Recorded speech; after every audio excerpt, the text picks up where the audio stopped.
गावातील आध्यात्मिक रहस्यांच्या शोधात अर्थातच माझा गाव, अर्थातच गावातील गूढ रहस्यांच्या शोधात आपण आलो आहोत आज तळी या ठिकाणी, गोठण या ठिकाणी. आणि गोठणीचे आपण पाषाण पाहू शकतो. खूप पुरातन असं पाषाण आहे. जवळपास 350-400 वर्षापूर्वीचं हे पाषाण.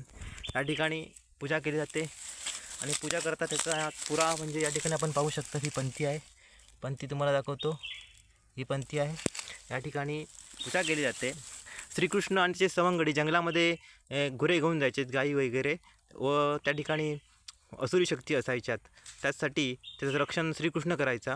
इंद्राने जेव्हा पर्जन्यदृष्टी केली होती त्यावेळी श्रीकृष्णाने गोवर्धन पर्वत उचलला आणि बऱ्याच ठिकाणी गावामध्ये गोठण असते आणि गोठणीच्या बाजूला श्रीकृष्णाचा एक फोटो असतो किंवा मूर्ती असते.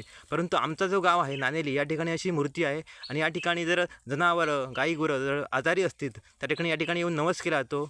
या ठिकाणी केळी ठेवले जातात, नारळ ठेवला जातो, अगरबत्ती वाहिली जातात. त्याच पद्धतीने या ठिकाणी फुलं पण वाहिली जातात, तेलाचा दिवा लावला जातो आणि हा नवस या ठिकाणी पूर्ण केला जातो. त्याच पद्धतीने आपली गाई गुरे आहेत, जनावरे आहेत, यांचा सांभाळ करण्यासाठी या ठिकाणी डाळ किंवा दही भात असा या पद्धतीचा नैवेद्यसुद्धा दाखवला जातो.